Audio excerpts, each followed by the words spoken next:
Salvador Dali, comme son propre nom l'indique, est destiné à rien d'autre que de sauver la peinture actuelle du chaos et du néant. Quand on parle de Dali, c'est souvent ce genre de phases complètement dérangées qui nous viennent en tête, mais j'ai voulu creuser un peu plus sur la question et je me suis dit qu'en fait on ne devenait pas comme ça pour rien. Et après avoir bossé sur le sujet, c'est peut-être la vie sur laquelle j'ai travaillé justement la plus particulière et la plus folle que j'ai jamais vue.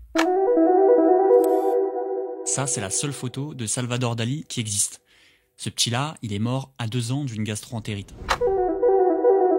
Le Salvador Dali qu'on connaît tous, lui, il naît 1 an plus tard. Quand moi j'ai venu au monde, ils m'ont donné le même nom que le frère mort. Je portais dans mon corps et dans mon âme le cadavre de ce frère mort parce que mes parents parlaient constamment de cet autre Salvador. Et à 5 ans, ses parents l'accompagnent devant la tombe de son frère mort en lui disant à l'oreille « Salvador, tu es la réincarnation de ton frère ». Ça peut mettre un peu la pression. Asseyez-vous bien, l'histoire que je vous raconte aujourd'hui est monumentale. J'ai eu la chance de retrouver beaucoup d'interviews de l'artiste et avec lui, je vais faire mes petits tours de passe-passe pour vous raconter au mieux son histoire et c'est lui qui va la commencer. Je suis né à Figueras, mais je passais ma première enfance tous les étés à Cadaqués. J'ai pissé jusqu'à 12 ans dans le lit. Je chiais partout, je chiais dans les tiroirs, et j'allais, je disais c'est fait. Et ma pauvre famille, les parents de bonne, ils étaient obligés de chercher où c'est que j'avais fait mes besoins. Et alors j'étais nourri par surtout la plus grande folle, c'était Lydia. C'était la plus grande paranoïaque qui a jamais existé. Il m'a influencé énormément du point de vue spirituel. Lydia, cette nourrice, a un caractère un peu foufou, et c'est ce qui va plaire à Dali, qui va beaucoup l'observer et développer des idées un peu particulières. Elle représente ma nourrice. Du dos, on a coupé le dos et on a extrait une table de nuit. Et c'était le désir de dévorer le dos dodu de ma nourrice. On le voit dès son plus jeune âge, tout ne va pas pour le mieux dans sa tête. Ça aurait peut-être été plus simple si Salvador Dali, à l'époque, avait eu BetterHelp pour l'aider.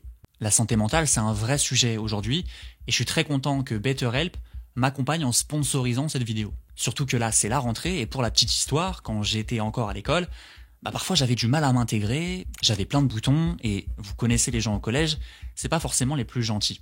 À ce moment-là, je n'aurais pas dit non pour discuter avec l'un des 200 thérapeutes français certifiés et inscrits à l'Agence régionale de santé. BetterHelp, c'est une plateforme de thérapie 100% en ligne, mais pas que. Grâce à un petit questionnaire pour exprimer tes préférences et tes besoins, ils te mettent en relation avec un thérapeute qui correspond à ton profil, pas juste le premier thérapeute dispo. Et en plus, tout se fait en ligne de chez toi, jusque-là, t'as rien à craindre. Avec ton thérapeute, tu pourras échanger en visio, en appel ou par texto, tu pourras échanger avec ton thérapeute entre les séances s'il y a quelque chose qui te tracasse. En gros, en plein milieu de journée, t'as une question à poser, t'as besoin de le contacter, il ou elle sera là pour te répondre dès qu'il peut. Et ça, c'est cool. D'ailleurs, si tu veux changer de thérapeute, que tu trouves que ça pourrait mieux matcher avec quelqu'un d'autre, tu peux, sans frais supplémentaires. Vous avez juste ici moins 10% sur votre premier mois chez BetterHelp, betterhelp.com/Clémo, vous avez moins 10%. Le lien cliquable se trouve évidemment en description. Merci encore à BetterHelp et faites attention à vous. On passe à la suite. Pour me séparer de cet autre frère mort, j'étais obligé d'affirmer toutes les minutes que moi je n'étais pas de l'autre, que moi j'étais pas mort. Il a 10 ans pendant qu'il peint cette toile, 9 ans ici, et 10 ans pendant celle-là. C'est quand même assez fort, même si je suis d'accord, on est assez loin du Dali qu'on connaît.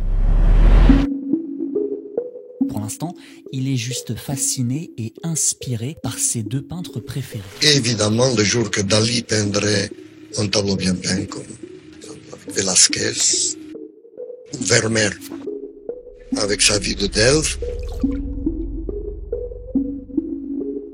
Alors le jour suivant, je mourirai. Bon, Dali, faut dire ce qui est, il n'a pas encore atteint ce niveau-là pour l'instant. Tout ce qu'il fait, c'est jouer au foot, dehors avec ses copains. Et d'ailleurs, pour la petite anecdote, je la place comme ça. Il était pote avec 2 jeunes qui ont fini au Barça. c'est quand même pas mal. C'était Emilio Saggi-Lignan, pour les connaisseurs, et Giuseppe Samitière. Concernant sa famille, on a son père, juste là, qui a encore une fois le même prénom que tous ses fils. Il est notaire, avec un caractère bien trempé, comme beaucoup de papas à cette époque-là. Sa maman, pour le coup, est beaucoup plus sympathique. Le petit Salvador s'entend à merveille avec elle, mère au foyer, elle s'occupe davantage de lui et le pousse dans sa passion qu'est la peinture. Et elle, c'est peut-être la membre de sa famille qui l'a peint le plus, sa sœur Anna Maria. Pour son professeur à l'école municipale de dessin, c'est clair et net, le jeune Dali est trop fort. Je sors mes seins et je donne à téter à toute ma période, à toute mon époque. Mon époque, il n'a fait que s'alimenter de mes idées. Donc je suis une espèce de nourrice. C'est lui-même, ce professeur, qui va convaincre son père qu'il doit aller plus loin. Mais en ce février 1921, une terrible nouvelle vient frapper Salvador de plein fouet. Dali a tout juste 16 ans quand sa mère Felipa décède d'un cancer de l'utérus. Celle avec qui il avait tout partagé s'en va.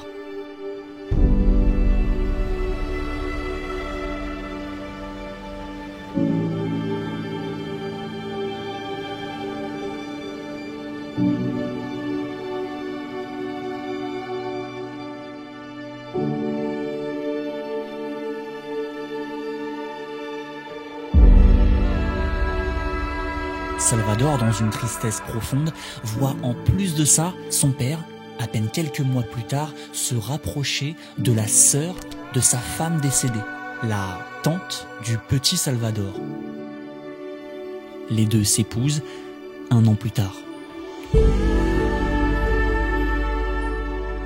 C'est le moment de rupture, le moment où Dali devient instable psychologiquement.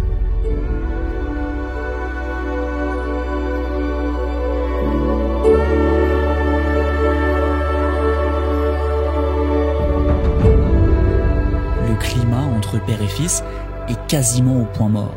Et lorsqu'il le représentera 3 ans plus tard, ce sera de manière glaciale, un homme aux mains surdimensionnées et au regard de tueur.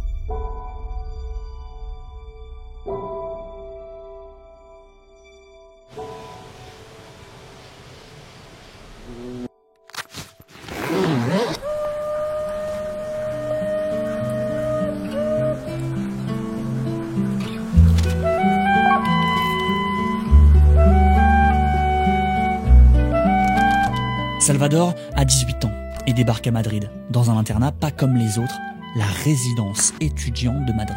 C'est pas seulement un dortoir étudiant, c'est une fabrique à génie. Et il y avait une très haute escalier qui conduisait des classes à la récréation. Et pour attirer l'attention de tous mes confrères, je me jetais dans le haut de l'escalier en bas en roulant dans les marches.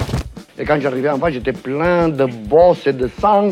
Et c'était uniquement pour attirer l'attention de mes confrères. Il y rencontre ses 2 futurs meilleurs amis, Luis Buñuel, qui finira par être l'un des plus grands réalisateurs cinéma en Espagne, et García Lorca, qui lui sera considéré comme l'un des poètes les plus influents du XXe siècle. J'accueille maintenant Amanda Lear. Vous publiez chez Michel Lafon, vous aussi, un livre qui s'appelle Mon Dali, voilà, à l'occasion du centenaire de la naissance de Salvador Dali. Il est né en 1904. Et lui, il n'était pas homo, hein. Il avait essayé, avec García Lorca. Voilà, en fait, c'est García Lorca qui avait essayé, parce que García Lorca était amoureux de lui. Et Dali n'avait pas dit non, d'ailleurs, mais ça lui avait fait mal. Et lui, il était homosexuel, il était très amoureux de moi, il avait même essayé, mais ça n'a pas marché, parce que moi, pour des raisons plutôt mécaniques, ça n'a pas marché. Alors, je vous ai souvent entendu dire que vous n'aviez pas été sa maîtresse. Ah ben, personne n'a jamais été sa maîtresse, parce qu'il était impuissant. Donc, de toute façon, le problème était réglé dès le départ. À ce moment-ci, cette espèce de complexe d'impuissance avait détourné ma libido dans des vraies folies érotiques. Je me déguisais toujours en roi pour me masturber, c'était une de mes vices. Dali a 25 ans et n'a jamais rencontré l'amour. Il est même toujours vierge, mais il s'apprête à trouver sa perle rare. Et non, ce n'est pas Amanda Lear que vous venez de voir juste avant, elle n'est tout simplement pas née à ce moment-là. Salvador est retourné à Cadaqués. Il vient de se faire renvoyer des Beaux-Arts où il étudiait, prétextant, écoutez bien, que ses professeurs n'étaient pas assez compétents pour le juger. Quand même. Alors, retour chez sa famille.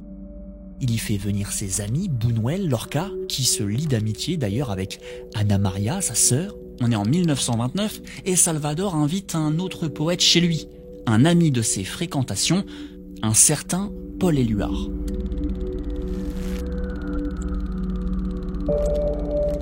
Paul Éluard ne vient pas seul, il vient avec sa compagne avec qui il a une enfant, Gala. Vous me voyez un petit peu venir, Gala et Dali, c'est le coup de foudre. Gala représente exactement l'équilibre classique de ma vie. Je n'ai jamais dans ma vie fait l'amour avec quelqu'un d'autre que Gala. Jamais, jamais, jamais. Cette brillante femme russe tombe littéralement sous le charme de ce dandy excentrique qui illumine son quotidien. Et la question qu'on peut se poser, c'est comment va réagir Paul Éluard à l'idée de voir sa femme le tromper pour un autre homme, quasiment devant ses yeux. Et bah finalement ça va. Il est un peu habitué quelques mois plus tôt. Gala a ouvertement eu une relation avec un autre peintre, Max Ernst. Sauf que là, avec Dali, elle abandonne tout, même sa propre fille, pour vivre l'aventure. Gala s'occupe de tout chez Salvador. Elle gère ses finances, choisit les acheteurs, elle apparaît sur bon nombre de ses œuvres et lui construit un personnage médiatique, notamment de lui retrousser sa fameuse moustache vers le haut. Elle a 10 ans de plus que lui et ça se voit. Une différence d'âge que son père n'accepte pas. C'en est trop pour Salvador, il se tond la tête et enferme ses cheveux dans une coquille d'oursin.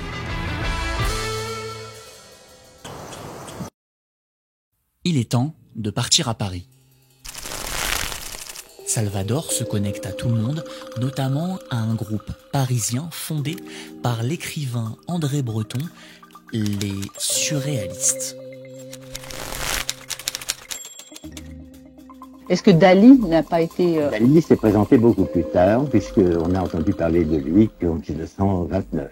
Les surréalistes, c'est un groupe de poètes, écrivains, artistes, qui veulent laisser libre cours à leur imaginaire en explorant le rêve, l'inconscient et le hasard. Magritte n'est pas un mystère au fond, non?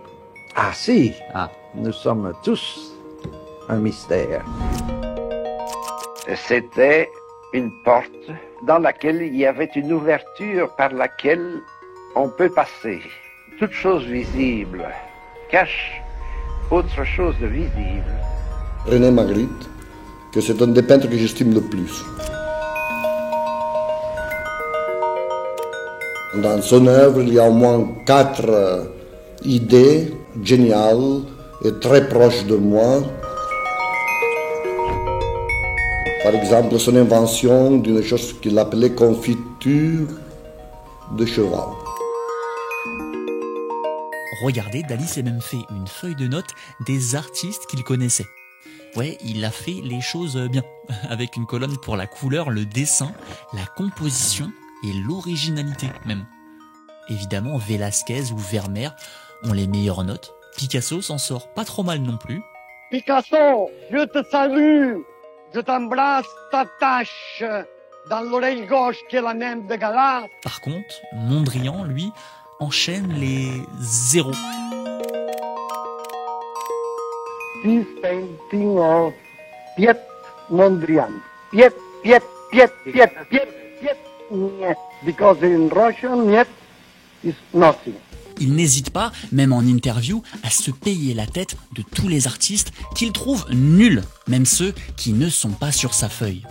Le peintre le plus mauvais de la France s'appelle précisément Monsieur Paul Cézanne. C'est le peintre le plus maladroit, le plus catastrophique.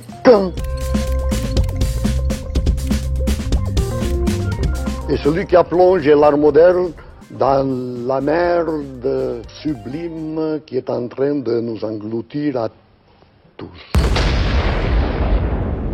Oui, vous vous posez peut-être la question, mais le style qu'a Paul Cézanne, c'est un peu le style qu'avait Salvador Dali finalement quand il était plus jeune. Vous l'avez bien compris, ce style, ça l'ennuie bien fort désormais. Maintenant, c'est tout le contraire qui l'inspire. Le surréalisme ouvre un tiroir en lui, celui de l'étrange.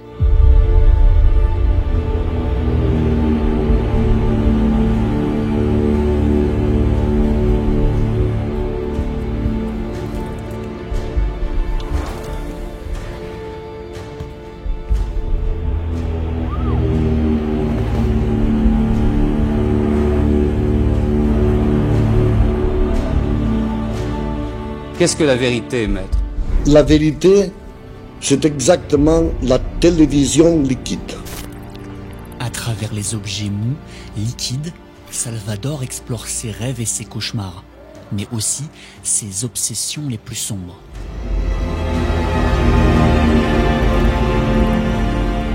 Dans ses toiles, les fourmis grouillent, les mouches se posent, symbole de la putréfaction, de la chair qui se décompose, rappel permanent que le temps dévore toute chose. Une angoisse viscérale, nourrie par ses démons d'enfance, qu'il a toujours préféré laisser dans l'ombre. L'enfance, c'est un sujet qui va beaucoup esquiver, notamment en interview chez Jacques Chancel en 1971, où en fait l'intervieweur va lui poser la question et il va l'esquiver comme à chaque fois. Il ne répond jamais vraiment à la question. Salvador Dali, est-ce que vous vous rappelez votre jeunesse? Ah, mais pas la jeunesse, parce que la jeunesse est trop récent, mais je me souviens toujours de ma période intra-utérine. Pas les 9 mois que j'ai passé à l'intérieur du ventre de ma mère, mais surtout du dernier mois, duquel je garde des souvenirs absolument lucides et optiques. Will you welcome, please, Salvador Dali?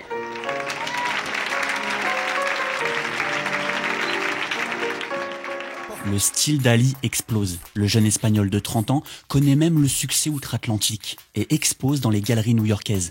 Les Américains ont trouvé leur peintre à leur image. Un fou, clivant, rock'n'roll, qui raffole surtout d'une chose, l'argent. Non. Il exige même qu'avant chaque interview, on lui dépose un chèque à ses pieds. André Breton lui trouve même un surnom, un anagramme de son propre nom. Salvador Dali, ça donne aussi Avida dollar, avide de dollars donc. Cet anagramme, c'était une véritable diarrhée d'or qui a tombé sur ma tête et qui continue à déferler sur ma personnalité.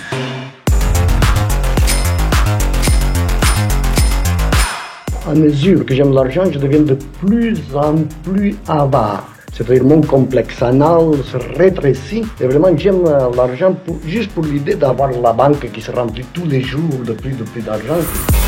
Le plus que je peux en attraper, c'est une des raisons pour lesquelles je viens périodiquement en Amérique, parce que c'est là où cette chose se produit avec le plus de facilité. À qui dois-je m'adresser ce matin? À Salvador Dali ou à Avida Dollar? Je crois que aux 3, pour le même prix.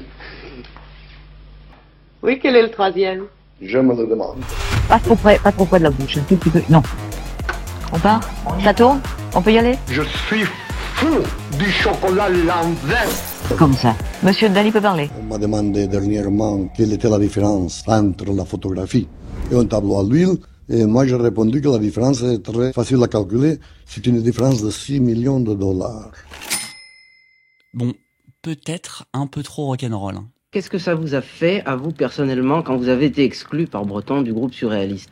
Moi, j'aime beaucoup toutes les exclusions. Et moi, je dis toujours que l'important, c'est qu'on parle continuellement de Dali, même si on en parle bien. Alors là, on en parlait mal, j'étais ravi, naturellement.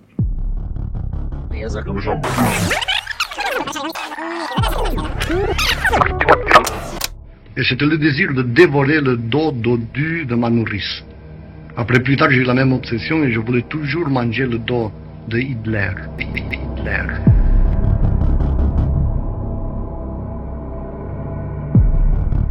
Parce qu'il avait une petite courroie qui montrait qu'il avait un dos excessivement dodu et nutritif et tendre comme ma nourrice. Rigoler avec ses sujets, ça ne passe pas chez les surréalistes. Il est exclu du groupe. Pour la remise en contexte, on est en 1936, l'Allemagne et l'Italie, fascistes, donnent leur aide à Francisco Franco, un général espagnol qui tente de renverser la République. España cumple en los momentos actuales su destino providencial. Como en otras épocas, derrama ahora su sangre en defensa de la civilización. En face, les républicains défendent une Espagne plus moderne et démocratique, soutenue par l'Union soviétique et des volontaires venus du monde entier.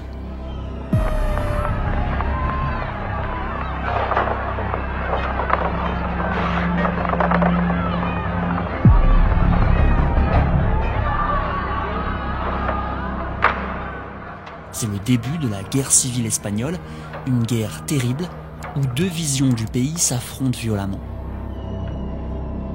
À ce moment-là, la famille de Salvador est prise pour cible. Je le rappelle, pour les nationalistes, c'est une famille de dégénérés. D'autant qu'Anna Maria, sa sœur, est suspectée d'être du côté des républicains. Elle est arrêtée et torturée par les franquistes. Son ami proche, le poète Federico García Lorca, lui, justement, incarne aux yeux des franquistes tout ce qu'ils détestent. Un esprit libre, progressiste, homosexuel et trop influent. Il est exécuté dès les premiers mois du conflit. Malgré qu'il était mon meilleur ami, le jour qu'un Espagnol est venu me disant que García Lorca avait eu l'honneur d'être fusillé, que tous les grands Espagnols, s'ils ne sont pas fusillés, nous manquons quelque chose, alors quand on m'a dit que Lorca était mort et qu'il était fusillé, j'ai dit « Olé !»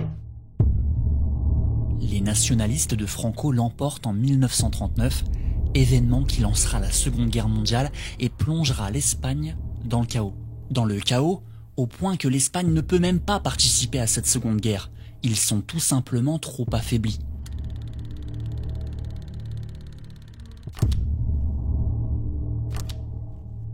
Tellement affaiblis que Dalí représente quelques petits haricots et une photo d'Hitler dans une assiette. Provocateur, Dalí raconte ici qu'en Espagne, il ne restera bientôt plus que ça à manger.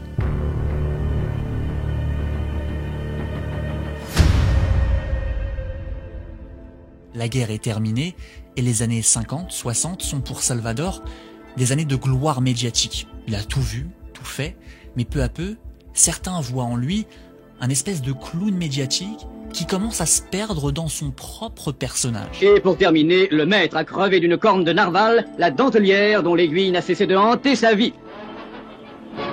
Je devais être constamment avec cette image. Pendant le repas, pendant que je me baignais, enfin, pendant tout un été, je n'étais accompagné que par l'image obsessionnelle de la dentelière de Vermeer. C'est à ce moment-là qu'il rencontre une jeune femme qui deviendra, pour nous, la vraie témoin de la fin de vie de Dalí. On l'a vu tout à l'heure, c'est Amanda Lear. Amanda Lear.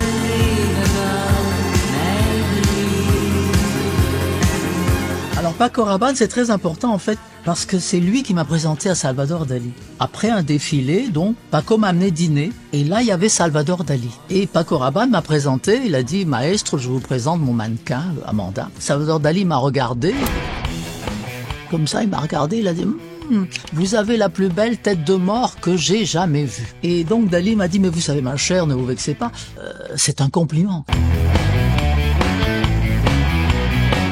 Et donc, je me suis dit, je ne le verrai jamais plus. Voilà. En fait, le lendemain, il m'a téléphoné pour m'inviter à déjeuner.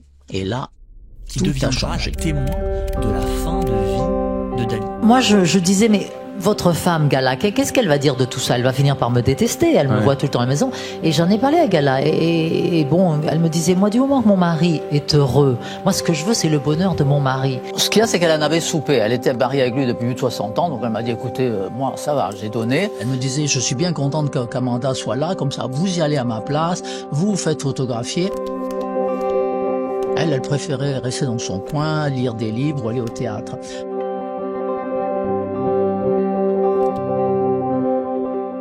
Gala se repose pendant que Salvador refuse toujours de s'arrêter. Il vieillit, la maladie s'empare de lui et sa course contre la montre commence. Salvador Dali a 76 ans. Il a été très malade et il en garde des marques. Mais il peint toujours et aime encore les journalistes. C'est en musique que Dali, accompagné pour la première fois de sa femme Gala, s'est montré hier à la presse. Au moment de la dérive, le maître semblait très fatigué. Sa main droite tremblait beaucoup. Du pointillisme, a-t-il expliqué avec humour. Mais je le maîtrise quand je le décide, ce n'est que nerveux. Puis le maître a remis au musée Dali de Figueras, sa ville natale, le tableau qu'il a peint pendant sa maladie. Un tableau intitulé Le Cheval Gai, qui représente un cadavre en pleine putréfaction, symbole pour le maître du désir de santé.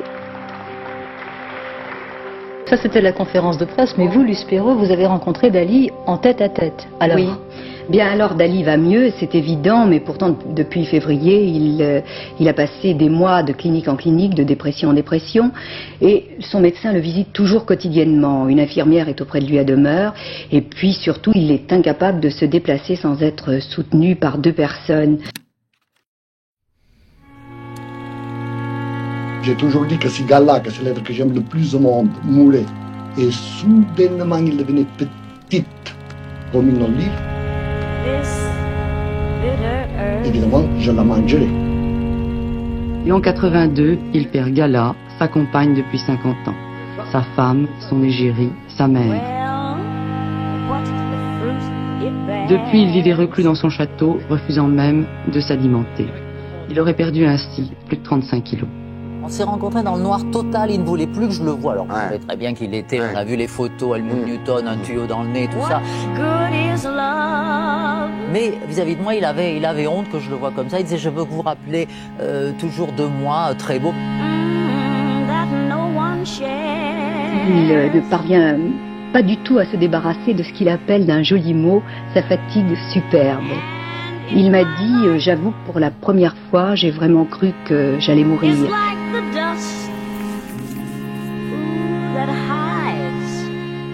Derrière le personnage publicitaire, il y avait un autre Dali qui était un être très profond. Est-ce que vous voulez nous parler de ce personnage-là? C'est absolument le contraire. C'est-à-dire que dans le personnage publicitaire,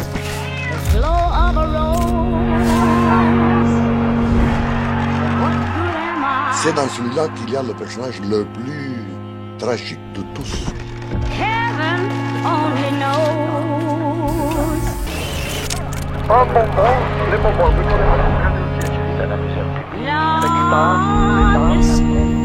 Tout ce que j'ai fait d'excentrique, c'est pour prouver que je ne suis pas mon frère mort. Derrière le génie extravagant, il restait l'enfant vulnérable qui redoutait ce passage, irréversible. Toute son œuvre peut se lire comme une lutte désespérée contre cette peur, celle du temps qui passe. Triste jamais. D'ailleurs, on le voit dans mes moustaches, qui sont exactement à l'opposé des moustaches de Friedrich Nietzsche. C'est-à-dire Nietzsche portait des moustaches qui tombaient de façon déprimante sur sa bouche, tandis que les moustaches de Dali s'élèvent vers le ciel comme les pics aigus des tours gothiques, mais c'est le gothique méditerranéen. Même maintenant, des années après sa mort, quand je peins, par exemple, j'entends toujours sa voix. Ouais. Mais Amanda, là, pourquoi vous mettez du bleu? Et il a une épouvantable peur de la mort. Il l'a dit souvent, il dit, je veux désespérément croire en Dieu. Il n'est jamais arrivé à croire en Dieu. Si Dali exagérait, c'est parce que celui qui exagère, c'est peut-être celui qui vit de foi. Dali voulait sans doute défier le temps, et il y est parvenu, puisque ses cauchemars et ses rêves continuent encore aujourd'hui de traverser les nôtres.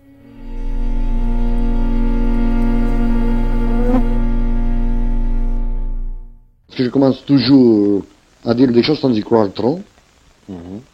Ça m'est arrivé au début de mon adolescence où je disais que j'étais un génie sans y croire du tout, mais tout en jouant à être un génie, je l'ai devenu.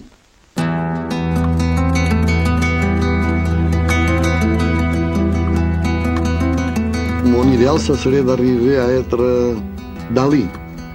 Et je m'y approche, mais c'est très compliqué parce que c'est un être tellement sublime que je ne sais pas si je vais y atteindre.